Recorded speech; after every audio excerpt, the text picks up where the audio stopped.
Bonjour à toutes et à tous, je suis Alexandre Mars et vous écoutez Pause, le podcast où on prend le temps. Le temps de comprendre comment rendre l'impossible possible en explorant les parcours exceptionnels de mes invités. Qu'ils soient artistes, chefs d'entreprise, entrepreneurs sportifs ou encore activistes. Résilience, succès, inspiration, ils se dévoilent le temps d'une pause. Soyez les bienvenus. Bonjour, Alice Belaïdi. Bonjour. Comment tu vas ? Je vais très bien. Oui. Ouais. Je me souviens que ici, je prends Danny Boone, je prends Gad Elmaleh, à qui on avait passé du temps sur Pause, m'avait dit, il y a un moment ou un autre, où j'ai vraiment vu la lumière, je me suis retrouvé sur scène et je me suis dit, c'est là que je veux être, c'est là où, c'est ce qui m'importe le plus. Toi, tu as senti ça ou pas vraiment ? Non, c'est un peu dur de le verbaliser, même de l'exprimer, parce que je suis pas une passionnée, en fait. Ouais. Voilà. J'aime beaucoup mon métier. J'ai toujours beaucoup aimé mon métier, mais je suis pas une passionnée. Si demain ça s'arrêtait, je meurs pas. J'ai plein d'autres choses qui me font vibrer dans la vie. Même si je peux être très honnête, la scène en soi, moi, ça m'abîme plutôt. Même ce métier, même si vraiment il peut m'abîmer, en fait, dans ce qu'il est de très intense, de très prenant. J'ai tendance, moi, tu vois, là, je viens de finir un film hier, demain, tu vois, j'ai besoin d'aller voir de la vraie vie, les vrais gens, la nature, me reconnecter, parce qu'on est quand même, quand t'es sur scène, t'es tellement isolé, t'es tellement seul, tu te prends une vague d'amour de milliers de gens un soir, et puis 2 heures plus tard, t'es seul à l'hôtel dans une ville que tu connais pas, voilà, tout. Ça m'a vachement nourri, et en même temps... Et très jeune, hein, parce que là, je te retrouve à 18-19 ans. C'est ça. Là, tout d'un coup, tu as une pièce, hein, Confidence à Allah, où tu as un rôle important. Et là, quelque chose qui était petit devient un vrai succès. C'est le festival Off d'Avignon d'abord. Puis après, je te retrouve au Petit Montparnasse, c'est ça ? À la Gaîté. Et là, tu tournes. Là, c'est qui est intéressant, c'est que tu as 19 ans, tu tournes pendant 2 ans.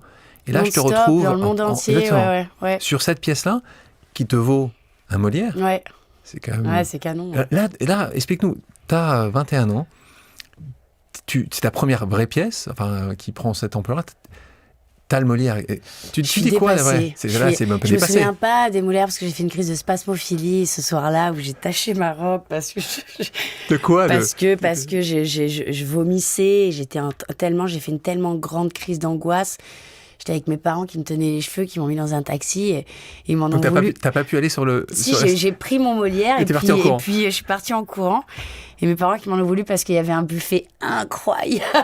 Et on n'a même pas pu boire une coupe de champagne pour fêter ça. Et puis il y avait certainement plein de gens qui voulaient les rencontrer après. Ton papa, il devait être hyper heureux de voir les gens qui étaient là-bas. Et en même temps, eux aussi, je pense, flipper de leur gamine hypersensible qui, d'un coup, j'arrivais dans le monde comme ça...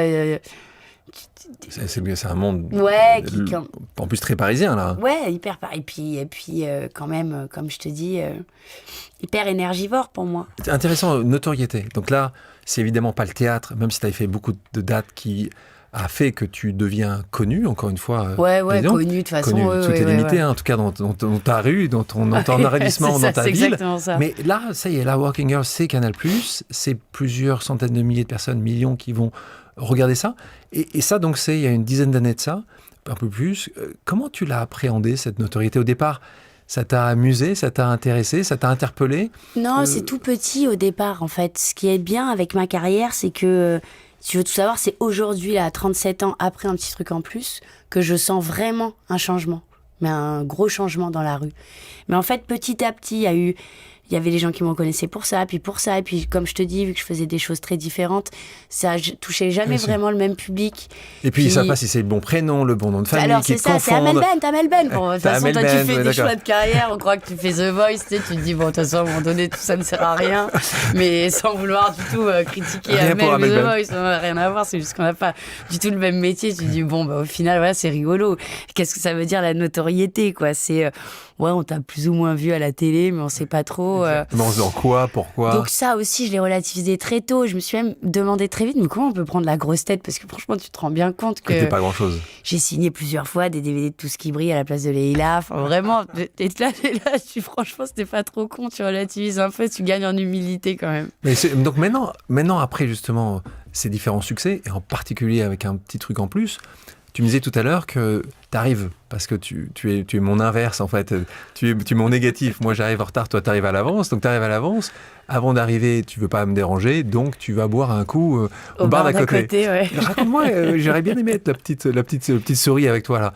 Comment ça se passe? Il doit arriver, ils reconnaissent rapidement, tout de suite? Oui, bah là, il me reconnaît, il est gentil, il me sert un verre, et puis je vais dehors pour fumer une clope, et il vient gentiment me dire bravo pour le film d'Artus. Voilà, gentiment. C'est vrai que en tout cas, ce rôle-là, j'ai beaucoup de chance parce que d'avoir un grand succès populaire avec ce rôle-là, elle est hyper sympathique, la Alice du film. Elle est hyper empathique, elle est gentille, elle est rigolote. Donc j'ai une dame dans le train hier la semaine dernière qui me portait une valise en me disant je porte votre valise pour tout ce que vous faites pour eux. Alors, j'ai pas fait grand chose, je me suis juste amusée à mort dans le Vercors avec une bande extraordinaire. Donc voilà, ce que ça crée chez les gens, c'est vachement d'amour en fait. Donc en ce moment, ce pourquoi ils me reconnaissent, c'est vraiment un élan de love. C'est ça, tu pourrais être reconnu pour d'autres films qui auraient apporté moins d'amour. Oui, ouais. Là, c'est de la feel chance. good pour tout le monde. On va revenir sur ce moment-là qui est important dans qui tu es. On parlait de notoriété. Est-ce que parfois, tu regrettes un anonymat? Est-ce que parfois tu dis juste... Il y a des moments où tu te dis juste, mais... Alice, Amel ou autre chose, laissez-moi quoi.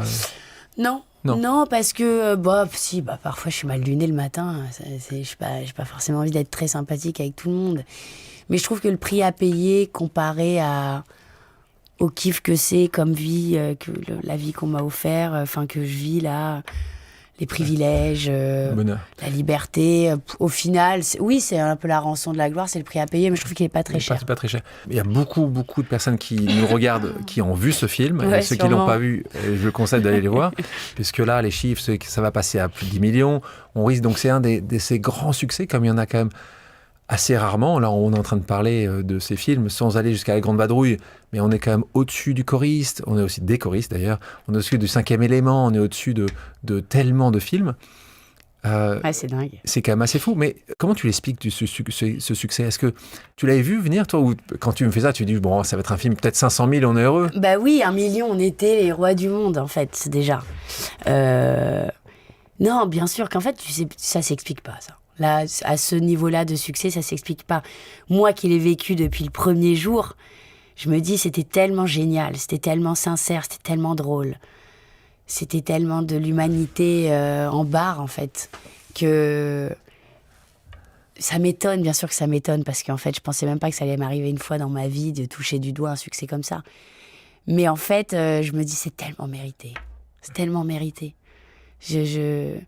Il n'y a aucun film de ma filmo qui méritait autant. La difficulté que tu as, c'est que quand tu arrives aussi jeune à avoir un succès comme ça, la difficulté, c'est plutôt, et ça va être un vrai travail avec ton agent, de continuer à toi qui n'es pas très carriériste. Je sais que j'en aurais pas. Franchement, je suis intimement convaincue que j'en aurais pas d'autres comme ça. À 10 millions. Parce qu'en fait, ça arrive il y a plein d'acteurs qui ne l'ont jamais vécu dans leur carrière et ils ont eu une carrière bien extraordinaire. Hein. Parce que ça n'arrive pas, en fait. Un autre gros sujet que j'aimerais aborder avec toi, c'est le rôle du genre, de la femme. Très souvent, même quand une femme avait un premier rôle, c'était le second rôle, en fait. On l'appelle le premier rôle féminin. Féminin. Ouais. Et ce qui est intéressant, et puis il y a quelqu'un, et je pense qu'il faudrait aussi lui dire tout le bien qu'on en pense, c'est Virginie Fira, qui, il y a quelques années de ça, a dit, tu sais quoi, le premier rôle, c'est moi. C'est moi. Ouais. Et c'est vrai que c'est elle, en plus. Parce que, encore une fois, très souvent, les premiers rôles sont le premier rôle féminin. Toi, ça, quand tu vois aujourd'hui ce monde évoluer, et tu penses que c'est en train de justement de changer, ou il y a encore besoin, et que c'est un succès comme tu as eu avec ce film qui va être de plus en plus, c'est toi le premier rôle, tu sais quoi? C'était pas la femme d'eux ou le... Ça commence. Surtout la différence de salaire dans notre métier, elle est vraiment... Alors je sais que c'est le cas quasi dans tous les tafs, mais chez nous, c'est quand même... C'est dingue. Ah bah ouais, c'est dingue. À la même carrière, même des mecs, moi, qui sont beaucoup moins connus que moi, et qui peuvent se promener dans la rue tranquille, et que vraiment, il n'y a pas beaucoup de gens qui vont se déplacer, même pour aller les voir et tout. Parfois, tu dis, mais attends, mais c'est dingue. Je pense qu'il ne va pas nous donner de nom, là. Non, mais en fait, parce que c'est un truc général, en plus. Là, l'auditeur, il peut très bien comprendre, il peut très bien s'imaginer que, en général, les mecs, de toute façon... Donc, tu sais quoi, donc c'est juste injuste, parce qu'en plus, moi, j'ai pas du tout envie de prendre votre place. À aucun moment, je suis misandre en rien du tout. J'adore les garçons, j'adore nos différences. J'adore, moi, parfois, ma place un peu de nana. Alors, ça me dérange pas. Par contre, l'injustice de pas être payé pareil au même salaire, c'est au même taf, c'est une dinguerie. D'avoir peur de me faire violer quand je sors dans la rue, c'est une dinguerie.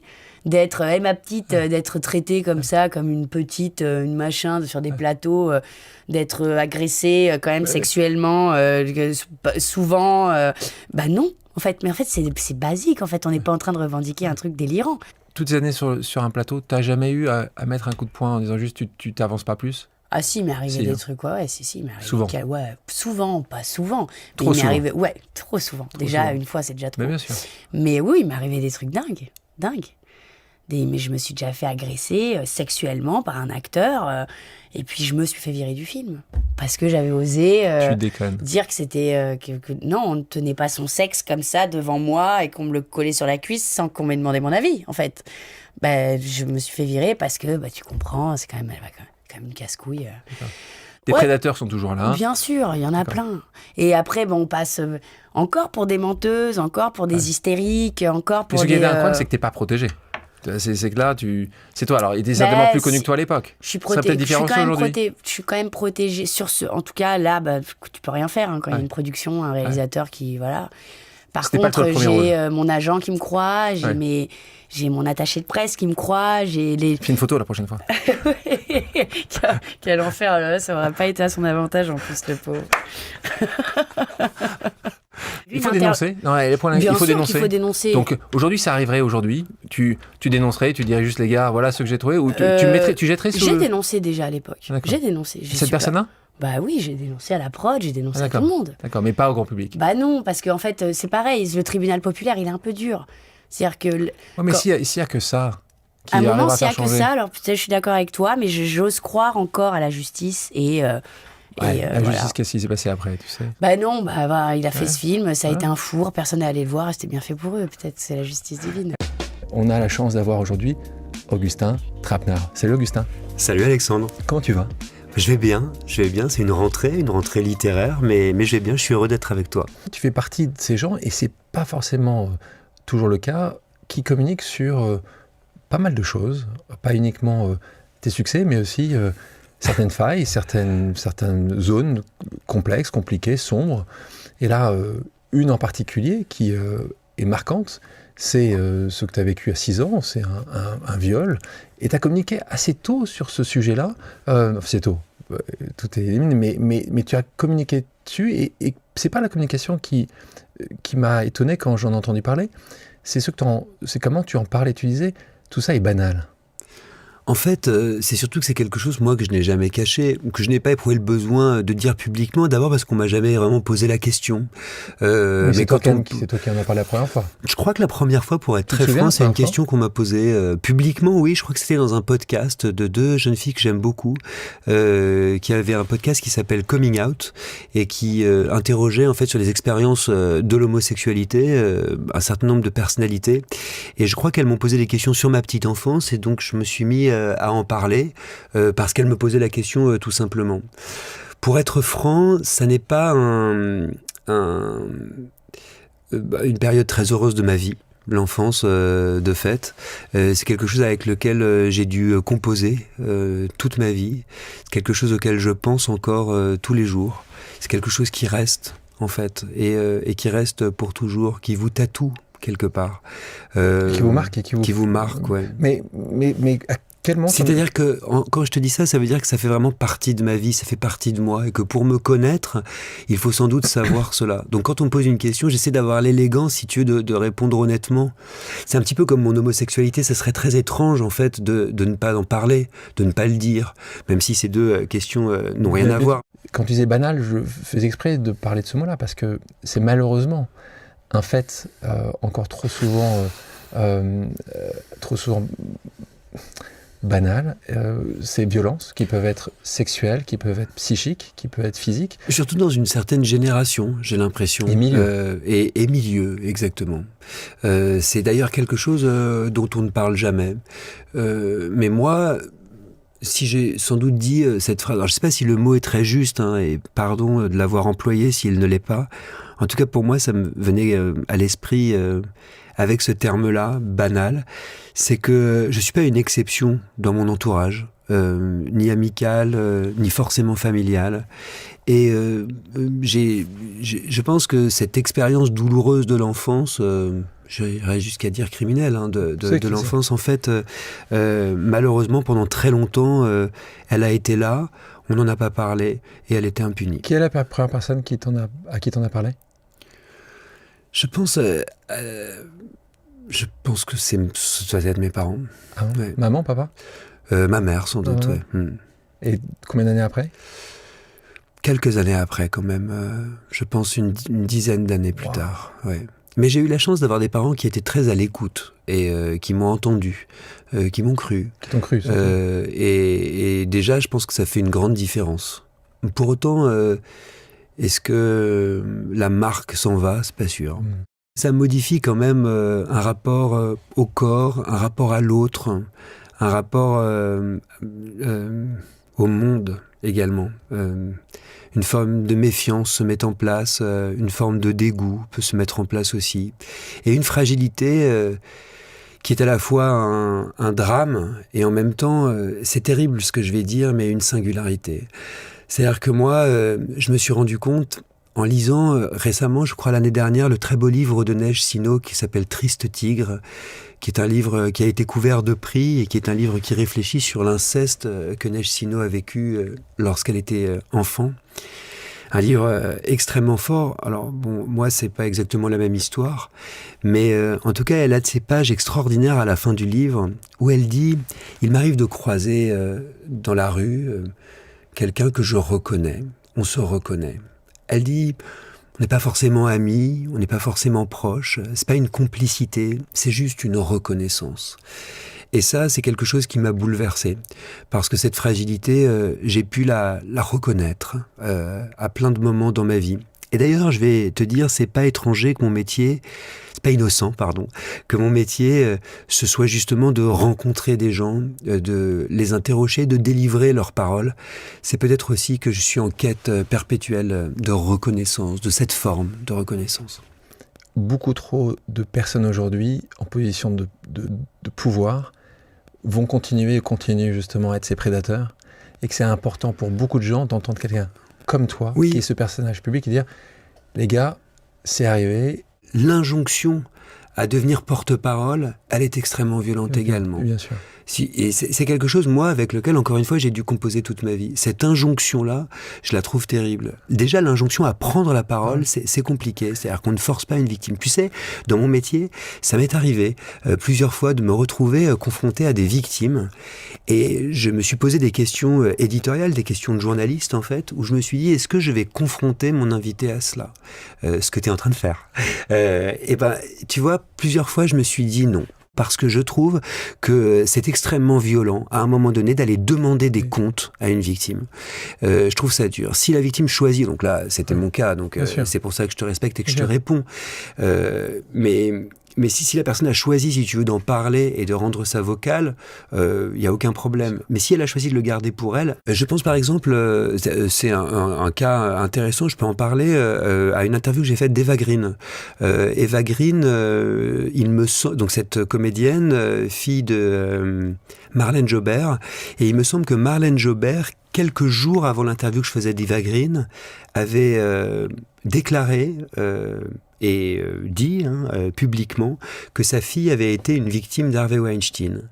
Moi, je me suis retrouvé dans un studio avec Eva Green et s'est posé pour moi la question de savoir si j'allais la confronter à la parole de sa mère. À partir du moment où Eva Green n'avait pas pris la parole elle-même pour parler de cette agression, j'ai considéré que ça n'était pas à moi de le faire. Mais pour te répondre, il m'est arrivé dans certaines émissions de ne pas en parler, mais que ce soit là, que ce soit présent. Et ça, pour moi, c'est beaucoup plus fort. Je prends l'exemple d'un écrivain qui s'appelle Claude Ponty, qui est un écrivain pour la jeunesse, qui n'a jamais fait mystère du fait qu'il a été agressé quand il était jeune. Et on n'en parlait pas du tout. Et je me souviens, c'est une scène qui m'a énormément marqué. à la fin, au milieu de mon émission à la radio, il y avait un disque. Donc j'ai lancé le disque. Et là, il m'a pris la main et il m'a dit et vous, c'était quand? C'était qui? Eh ben ça, tu vois, c'est la reconnaissance dont je te parle. J'avais pas eu besoin de parler de ce sujet-là. Il était là, il était présent, il avait compris, il avait senti. C'est un des moments les plus forts de mon parcours de journaliste. Et je te dirais même un des moments les plus forts de ma vie. Tu parles avec vraiment toujours beaucoup de passion des gens que tu aimes ou que tu admires, parce que tu en admires un certain nombre, que ce soit les écrivains, on entend là aussi pour des musiciens. Ou toi-même, est-ce qu'à un moment tu t'es dit, mais moi j'aimerais bien passer de l'autre côté? Alors pas du tout. Jamais. En revanche, tu viens de dire un mot hyper important pour moi, qui est le mot admiration. Aujourd'hui, c'est très mal vu d'admirer. Aujourd'hui, quand on admire, on a l'impression qu'on serre l'invité, pour ne pas dire qu'on le suce. Et ensuite, je pense que c'est le contraire. Je pense qu'il n'y a rien de plus difficile que d'admirer. Parce qu'admirer, c'est se mettre en retrait. Admirer, c'est à un moment donné décider qu'on n'est plus le centre du monde. Admirer, c'est avoir l'humilité, à un moment donné, d'apprendre quelque chose de l'autre. Je trouve que c'est ce qu'il y a de plus beau. Et je comprends pas, en fait, ce monde où on renie l'admiration comme ça. Moi, quand j'invite quelqu'un, c'est aussi parce que je l'admire. Et tu arrives à admirer un texte si tu sais que celui qui l'a écrit est une catastrophe? Oui, bien sûr. La littérature, c'est pas, comment on pourrait dire, c'est pas seulement une vision du monde, c'est pas seulement quelque chose de référentiel. La littérature, elle est aussi métaphorique, et la littérature, c'est aussi une construction, un art, un artisanat même. Et quelquefois, je peux admirer une construction absolument magnifique. Par exemple, j'admire la langue de Sade. J'admire la façon dont le marquis de Sade pense, même si c'est une pensée malade. J'admire la façon dont cette pensée se construit. J'admire la façon dont il lutte quelque part, pour parler du marquis de Sade, contre la censure en écrivant de façon ininterrompue, comme une forme de contre-censure. C'est ce que disait Roland Barthes à son sujet.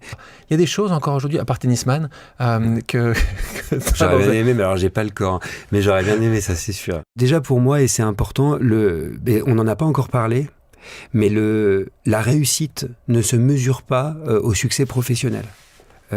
D'ailleurs, tu te rappelles, on en a un petit peu parlé avec les chiffres. Pour moi, la réussite n'est pas quantitative. Vraiment pas. D'ailleurs, je m'érige très souvent contre les questions de classement, de hiérarchie, c'est quelque chose qui me dérange. Donc, je sais pas comment te dire.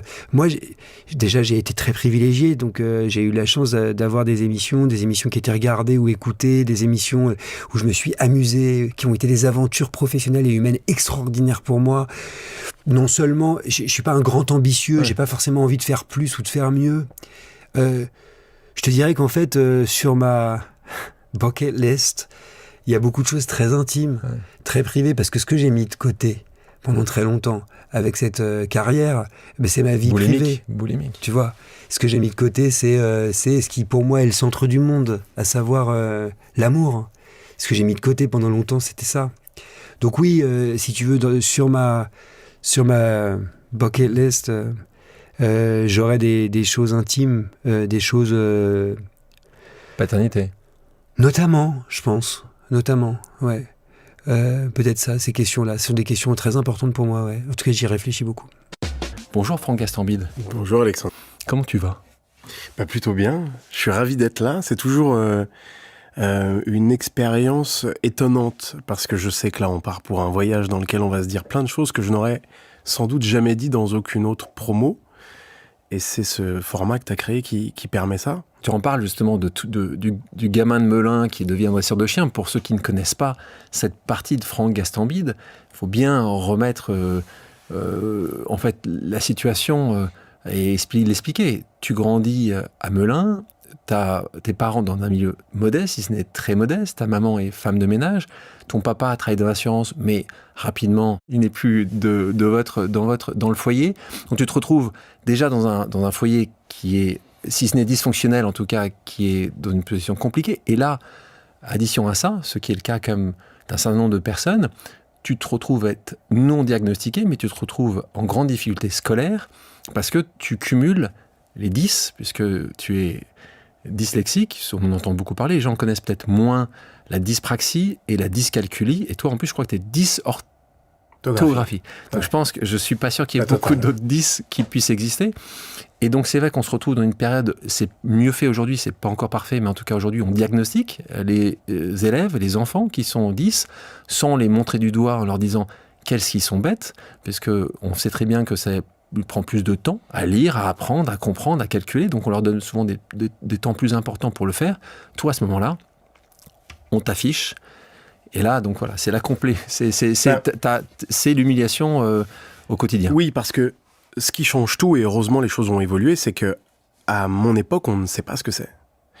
Et donc, tu finis par te dire que tu es tout simplement un imbécile. C'est ce que les gens disent de toi. Oui, et alors aujourd'hui, on va pouvoir revenir dessus. Les choses avancent, évoluent, on se rend compte très vite et très tôt qu'il y a un de ces handicaps, un de ces 10, et c'est là où ça change tout.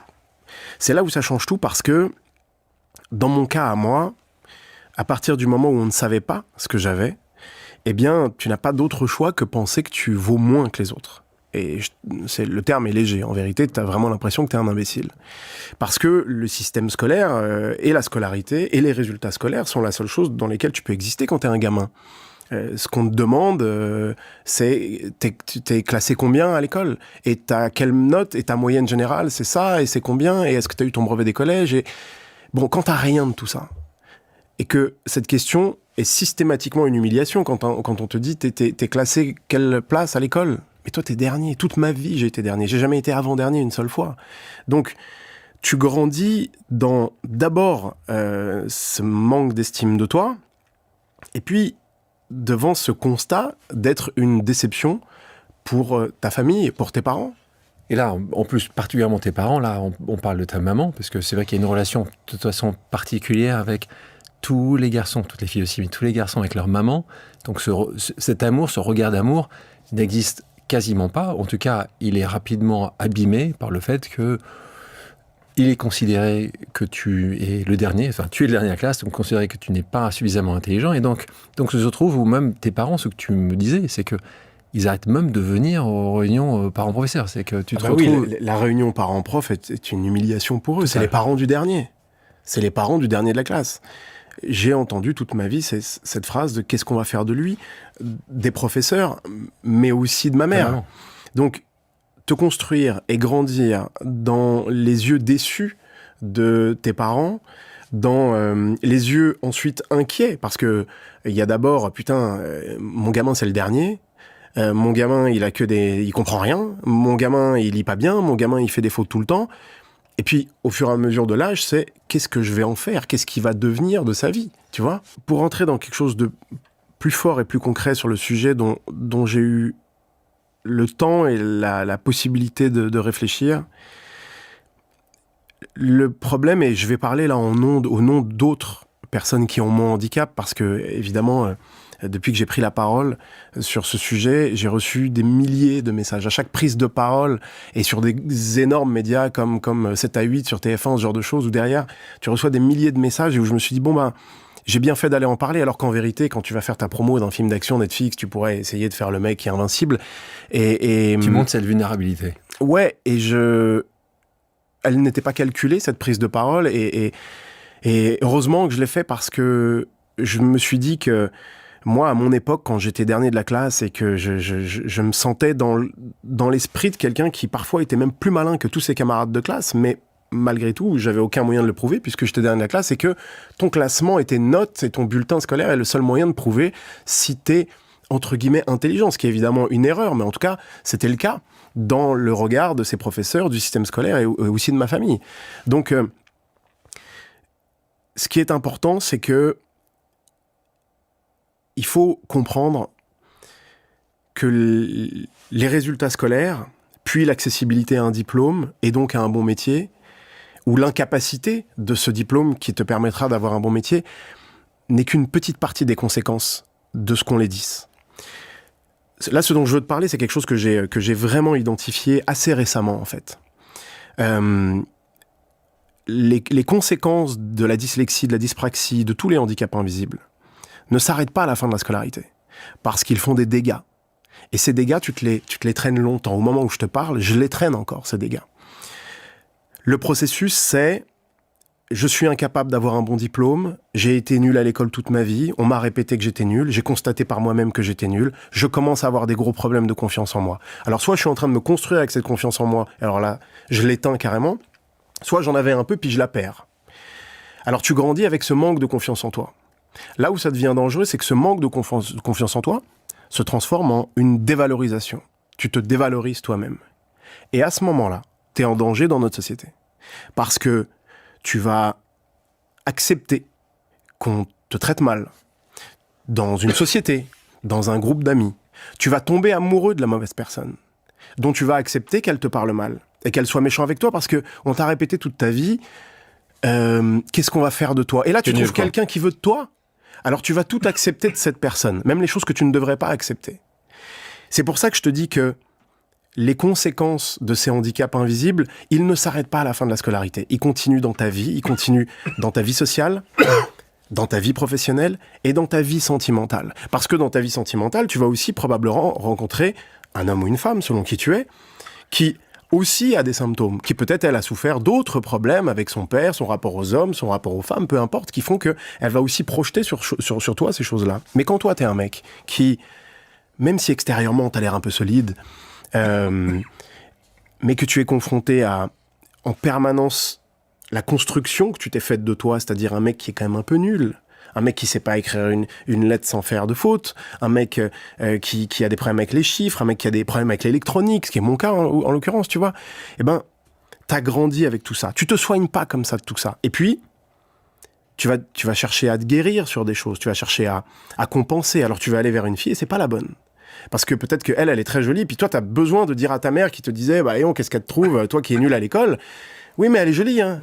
Elle est jolie, mais elle a d'autres problèmes. Et elle va te faire l'enfer. Toi, justement, cette reconnaissance du public, quand tu marches dans la rue, on te reconnaît assez facilement. Est-ce que tu mets une casquette et des lunettes, comme certains copains qui veulent pas trop qu'on les ennuie? Est-ce que toi, t'es content de prendre le métro et de faire des selfies? Comment tu la vis, toi, ce moment de notoriété qui était impossible d'imaginer quand t'avais 18 ans, 15 ans, 20 ans? Alors, d'abord, c'est une partie de la carrière qui m'a jamais fait rêver. Il y a jamais un moment où je me suis dit, j'espère un jour faire des photos avec des gens dans la rue. C'est pas ce qui me faisait kiffer. Ce qui me faisait kiffer, c'était de réussir enfin à faire quelque chose de ma vie, de réussir à accomplir quelque chose qui, en plus, attirera des regards sur celui que j'étais, qu'on regardait que en disant c'est lui qui est le dernier de la classe.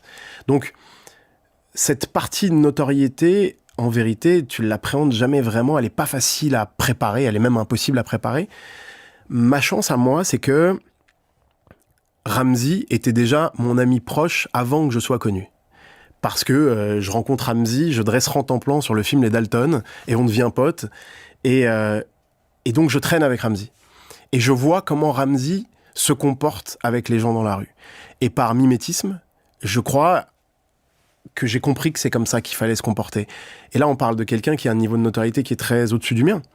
Et j'ai le souvenir d'être avec Ramzy dans la rue, qu'un van avec une quinzaine de personnes s'arrête pour faire les photos, voir Ramzy qui fait les 15 photos, et lui dire « C'est pas chiant, t'en as pas marre ?»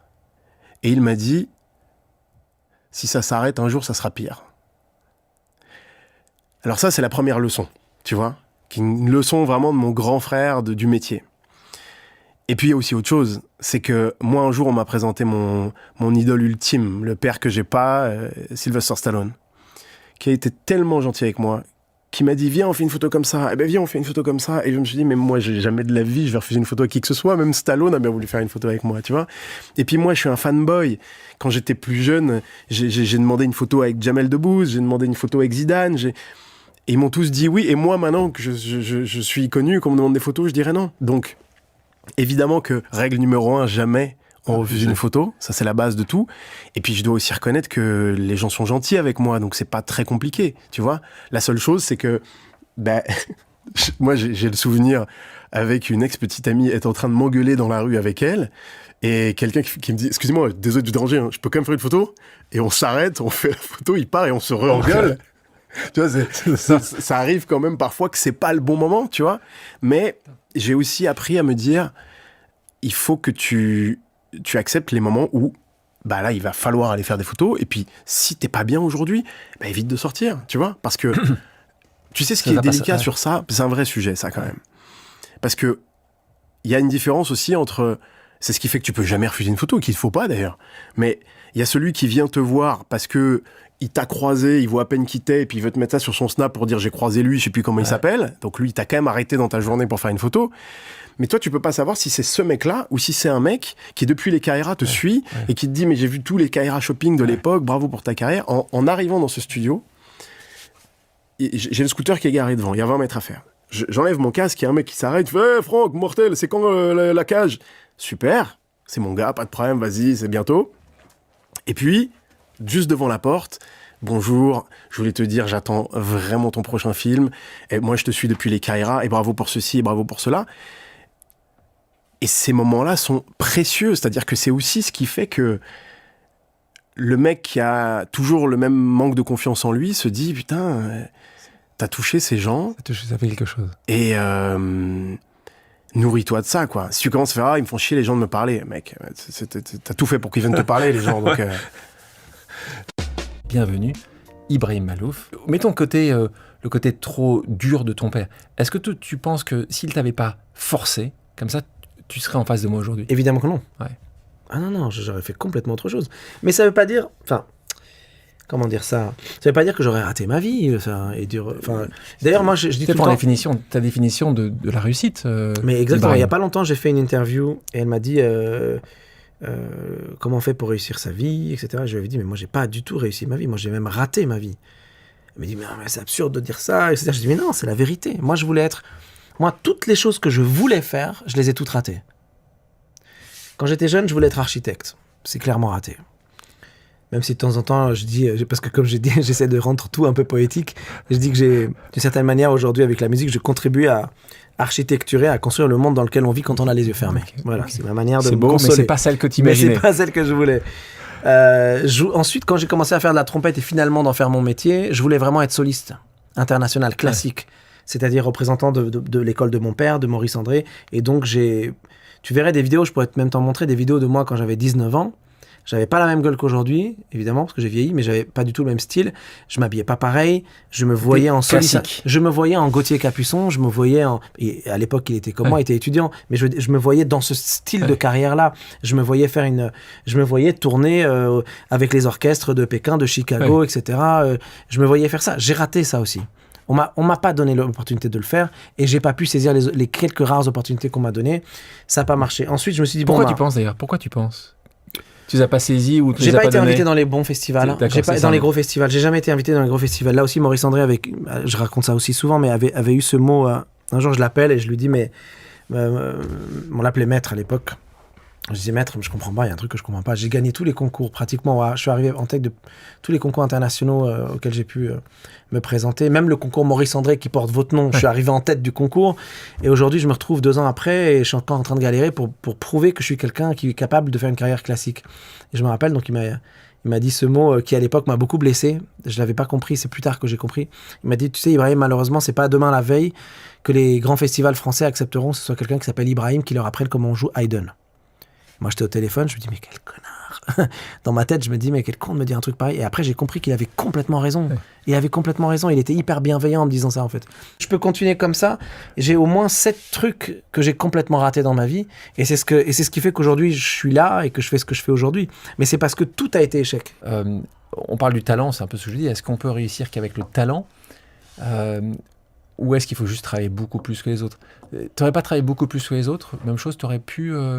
réussir à... Je sais même pas si je travaille plus que les autres. Tu penses pas que t'as... Mais si, quand tu travailles tous les jours parce que ton père est derrière toi... Ça m'est arrivé des fois de le penser. Et quand j'étais petit, mon père il me disait toujours aussi, il faut travailler 2 fois plus que les autres parce qu'on est moins légitime ici. C'est ça qu'il me disait. Il me dit, ici en France, on est moins légitime, il faut travailler 2 fois plus que les autres. Tu crois pas c'est vrai ça? Moi je crois que c'est vrai. Je sais pas, j'ai même pas envie de le penser comme ça en fait. J'ai même pas envie de dire ça parce que je trouve que c'est presque maladroit et un peu présomptueux. De dire, moi, parce que j'ai travaillé 2 fois plus que les autres, alors j'ai réussi. D'abord, peut-être que je ne considère pas que j'ai réussi, pour commencer. C'est ce que je disais. Moi, c'est par le hasard des rencontres Et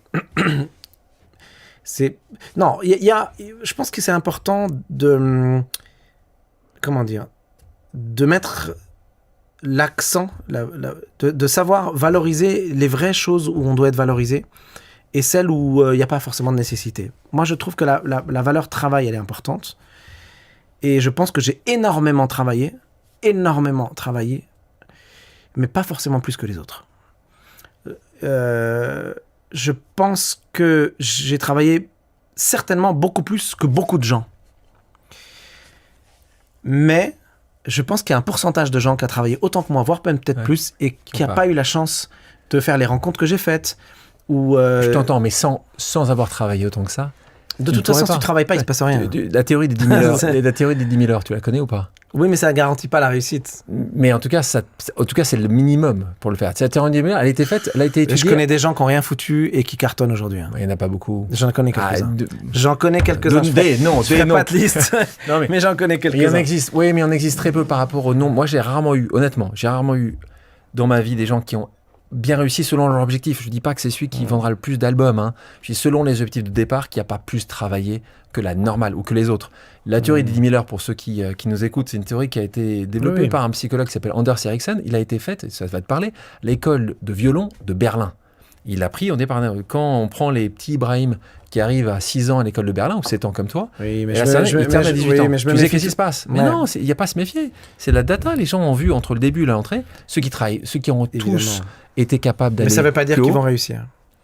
En tout cas, je pense qu'il y a plus de chances, en tout cas, c'est les études qu'ils ont faites, qu'ils terminent à faire à tourner partout en Autriche, en Allemagne ou dans le monde. Oui, mais alors attends, regarde, tu sais quoi, puisqu'on parle de ça, puisqu'on axe là-dessus. La masse de travail, je pense qu'elle est importante et elle est même indispensable si on veut faire du bon boulot. Oui. Ça, personne va dire non, il suffit de ne pas faire grand-chose. Oui. Je dis simplement que, petite parenthèse, que dans le monde dans lequel on est, il y a des exemples de réussite qui sont malheureusement pas liés à la qualité du travail ni à la masse de travail qui est fait. C'est juste une manière d'être pragmatique là-dessus. Et c'est d'ailleurs un grand problème, parce qu'on nous vend des parcours qui ne sont pas réalistes. Oui. Et t'as raison. Voilà. Bien sûr, c'est le loto, quoi. Bien sûr. C'est le loto. Jouer au loto, vous allez voir, vous allez devenir millionnaire. Bah non, en fait, quand tu joues au loto, tu ne deviens pas millionnaire. En fait, tu perds ton argent. C'est la réalité. Et par contre, c'est vrai qu'il y en a, malheureusement, ou heureusement pour eux, qui ont joué et qui gagnent. Voilà, donc ça, c'est pas la même chose. Mais par contre, non, je pense qu'il y a plusieurs choses qui... Je pense qu'être à l'écoute de la réalité de l'environnement dans lequel on est, avoir du discernement, c'est un peu ce que je disais, c'est comme l'exemple que je donnais quand tu vas au bar avec une personne avec qui tu as envie de sortir, avoir du discernement, sentir, avoir de la psychologie, être capable de sentir si en face de toi ça mord pas, ça plaît pas, savoir structurer son cerveau pour expliquer ce qu'on est en train de faire. Parce que si tu n'expliques pas, personne ne comprend à ta place. Savoir penser à côté, comme disait Einstein. C'est-à-dire que si... L'exemple que tu me donnes des violonistes. Oui, si tu travailles 20 000 heures, tu joueras mieux que si tu travailles 10 000 heures. Et si tu travailles 20 000 heures, la chance que tu as d'entrer en violon solo à l'orchestre de Berlin sera bien plus importante. Mais pourquoi ? Parce que c'est un chemin codé. Le travail, la méthode, la méthode Paganini ou la méthode Suzuki et la méthode je sais pas quoi, on sait que ça mène vers ça. Et donc si tu travailles beaucoup, alors c'est en plus tu es doué, tu travailles beaucoup. Moi j'étais pas doué à la trompette. C'est en plus tu travailles beaucoup et qu'ensuite tu suis le chemin qu'on t'a donné pour arriver ensuite à l'orchestre de Berlin, pour ensuite passer le concours et devenir soliste. Oui bien sûr, mais ça c'est un chemin qui est déjà balisé. C'est comment faire pour devenir un super pilote de Formule 1. Bien sûr tout le monde sait qu'il va falloir travailler. Mais la vie, c'est pas uniquement suivre des chemins balisés, c'est aussi savoir penser à côté. C'est savoir aussi inventer des choses. C'est aller chercher la part de génie qu'il y a en chacun de nous. On a tous des choses sur lesquelles on est un peu génial. On a tous des petites lumières à des moments. On a tous une créativité. Même nos gosses, quand ils ont 1 an, 2 ans ou 3 ans, moi je le vois avec mes gosses, mais aussi avec les gosses des autres. Il n'y a pas que les tiens qui sont Il n'y a pas que les miens qui sont bien. Ils sont tous géniaux. Et je le vois vraiment chez l'enfant, chez le bébé, chez les adultes, chez les vieux aussi, qui sont frustrés de ne pas avoir fait des trucs parfois dans leur vie, alors qu'ils avaient un talent fou, etc. D'être à l'écoute du génie qu'il y a dans chacun de nous, et d'être capable de suivre et de se faire confiance. Parce que le problème aussi, c'est qu'on nous donne pas les clés pour avoir confiance en nous. Et alors, du coup, on nous dit, faut bosser. Mais il n'y a pas que bosser. Bonjour, Adriana Carambeu. Bonjour. Comment tu vas ? Je vais très bien. Il y a un rôle ou un titre que t'aimes comme par-dessus tout, c'est celui de maman. Et on va commencer par là, puisque c'est ce que tu définis toi-même, l'amour de ta vie. Alors, il ne faut pas que tes amoureux le prennent mal, mais l'amour de ta vie, c'est ta fille, Nina. Tu l'as eu en 2018. C'est un processus qui a été long avant d'avoir Nina. Tu fais partie, c'est aussi ça et tu le sais, sur Pause qu'on en mettait en avant, c'est parfois il y a des chemins de traverse. Ce chemin a été douloureux aussi, difficile pour arriver à avoir cette jeune fille, parce que tu as pris des années à prendre ces décisions-là. Et puis, il y a beaucoup de femmes, chaque année, je veux juste le rappeler, il y a 120 000 personnes qui ont besoin d'une assistance à la procréation en France. Donc, c'est beaucoup de personnes qui doivent passer par là. Et moi, j'ai quelque chose que j'aime beaucoup, que tu écris dans ton livre Libre, c'est le principe de faire un enfant. Et toi, tu le dis comme ça. Et en fait, j'avais vraiment jamais vu comme ça. Tu dis, il a fallu vraiment que je fasse un enfant. Donc, raconte-nous un peu cette... Oui, parce que je me suis, pour des raisons personnelles, que je ne peux pas vraiment mettre le doigt dessus. Pourquoi je me suis réveillée si tard ? Je ne sais pas. Est-ce que c'est parce que j'avais une histoire compliquée avec mon papa ou pas? Parce que c'est une forme de spéculation que je suis en train de faire. Je ne sais pas. Ça peut être parce que j'ai senti parfois que, puisque j'ai mal vécu cette relation, peut-être que je pourrais éventuellement devenir une mauvaise mère. C'était une question qui se posait. Ou parce que j'ai aimé être dans une relation amoureuse et que ça. Exclusif, tu veux dire? Oui, ouais. Où j'avais peur d'abandon quelque part, parce qu'avec l'arrivée d'un enfant, on peut se dire quelqu'un va nous laisser tomber. I don't know. C'est très bizarre. Mais en tout cas, je n'étais pas prête. Donc, ce moment où j'étais prête est venu très tard. Et quand il vient trop tard, il faut faire un enfant. J'ai eu ici des gens que j'aime beaucoup qui m'ont partagé des systèmes de vie ou des moments qu'ils ont vécu douloureux. Récemment, j'ai eu Céline Gréco qui est aujourd'hui c'est marrant, tu vas beaucoup l'aimer parce que c'est un médecin aujourd'hui, elle est responsable à l'hôpital Necker Enfants Malades, et son papa a commencé à être violent avec elle dès qu'elle a eu 4 ans. Donc pour ceux qui n'ont pas écouté, je vous conseille ce podcast qui est exceptionnel. Elle en a écrit un livre aussi qui a été un vrai succès. Et elle explique certaines modalités de pensée. Et en particulier, toi, ce que tu as vécu aussi, c'était ce moment où elle, à un moment ou à un autre, elle attendait avec tellement de stress, ce moment où elle allait se prendre une volée ou la ceinture, que quand ça arrivait, elle en était quasiment soulagée. Oui, c'est ce que je dis. Toi, ce que tu dis. C'est ce qui est totalement incroyable de pouvoir imaginer ça, c'est que tu savais que ça allait arriver. Mais tu sais pourquoi ? Parce que la douleur physique est moindre que cette terreur émotionnelle ou psychologique. C'est fou ça, parce que c'était vraiment ça. J'attendais que ça explose, et après, je savais que... Tu relâchais pendant 24 heures. Pour un petit moment, oui. Non, mais c'est dingue. C'est triste en même temps, mais c'est tellement incroyable. On peut pas imaginer ça. On peut pas imaginer ça. Et tu le dis, tu l'écris, une espèce de sac dans lequel on tape quand on est mauvaise humeur et qu'on a juste envie de torturer gratuitement un être humain. Voilà ce que tu écris quand même sur ce moment-là. Tu me disais tout à l'heure, tu disais, est-ce qu'il s'en rendait compte ? Et à quel moment tu lui as dit, tu le vois moins, tu le vois plus, je crois mais tu l'as quand même invité, et c'est quand même incroyable. Et j'ai eu cette question-là avec Céline, ou avec Mohamed Bouafsi, que tu connais peut-être, ce journaliste génial, qui lui aussi se faisait violenter par son papa et sa maman également. Et à un moment ou à un autre, en fait, l'un et l'autre, ils auraient été prêts à pardonner. Juste pour un « je t'aime », juste parce que j'ai déconné. Toi, quand il vient à ton mariage, ton second mariage, tu l'invites, il t'aurait dit je te demande pardon, tu l'aurais pardonné? Ouais, je pense que oui. Il m'a pas demandé. Donc... T'aurais aimé qu'il te demande? Oh, maintenant c'est pas grave, c'est fini, mais j'aurais aimé, oui. Parce que c'est ce que je dis dans le livre. Il aurait pu dire je savais pas faire. J'ai déconné. J'étais tellement pas bien dans ma peau. Je comprenais pas la vie. J'étais pas à ma place. Tu vois, je te fais tout ce que tu aurais aimé avoir. Putain, pardon. Mais il n'a pas fait, donc qu'est-ce que tu veux que je te dise? Je pense qu'il y a une recherche absolue de... C'est ce qui a fait certainement d'une certaine manière qui tu es devenu. Et... je peux... Pardonner, c'est compliqué, mais je peux... Comprendre, tu veux dire, c'est ça? Non.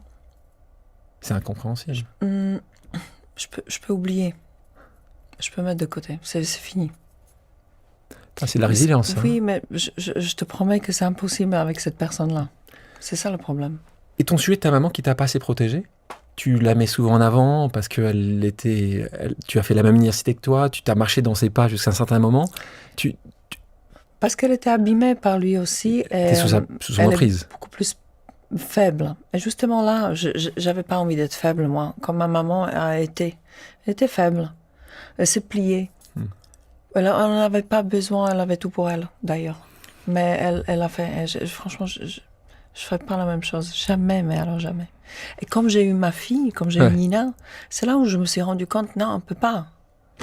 C'est impossible. Et je me suis mis, évidemment, comme ma fille est née, dans le basket de mon père. Et c'est là où c'est devenu encore plus bouleversant. Et là, je me suis dit, ah non, franchement, non. Je ne peux pas pardonner ça. C'est impardonnable. Non, voilà. Qu'est-ce que tu conseillerais? Soit aux jeunes qui vivent ça, soit plus âgés qui hésitent à en parler. Libérer la parole? C'est aussi une des raisons pourquoi j'ai écrit ce livre, parce que d'en parler, c'est bien. C'est bien de faire sortir des choses. Soit on parle à nos amis, mais de le mettre en papier, c'est encore mieux. C'est quelque part, j'ai écrit ce livre pour ma fille, mais c'est aussi quelque part comme si j'ai écrit une lettre pour mon père. Une fois c'est sorti, c'est là, on se sépare. On se sépare de ce fait. Est-ce que ce que je vois, parce qu'il y a beaucoup de personnes, depuis que j'ai écrit le livre, beaucoup de personnes viennent me voir et me disent moi aussi j'aimerais bien me débarrasser, ça me pèse. Et c'est des personnes qui sont plus âgées que moi. Et c'est affreux. Parce que de traîner des valises des autres derrière nous, c'est lourd. Nous ne sommes même pas responsables. Ça veut dire non seulement on les traîne, non seulement on avait ce malheur de le vivre, et en plus tu dois les traîner. Je dois les traîner et de ne pas me débarrasser, c'est que non. Donc ce que j'ai envie de dire, c'est vraiment le seul conseil, c'est ne regardez plus en arrière. En arrière, ça se dit, oui. Ouais. Laissez le truc et vivez votre vie parce qu'on n'a qu'une. On ne va pas se réveiller à 80 ans et se dire merde, j'aurais dû. Mais c'est quand même partagé, le dire quand même, en parler. Ou toi tu dis. En parler, oui. Ouais, c'est pas l'enfer. Moi j'étais un enfant, je ne pouvais parler à personne. À l'époque, ça ne se faisait pas. Ouais. Donc aujourd'hui, il faut dire les choses. Et aujourd'hui encore, malheureusement, beaucoup trop souvent, les gens ne partagent pas ça. Déjà, c'est un premier step. Et après, c'est que faut vivre votre vie parce qu'elle est là et il n'y a pas une deuxième qui nous attend. Merci à tous d'avoir pris le temps de faire une pause avec nous sur RCJ. J'espère que l'émission vous a plu, inspiré ou fait réfléchir.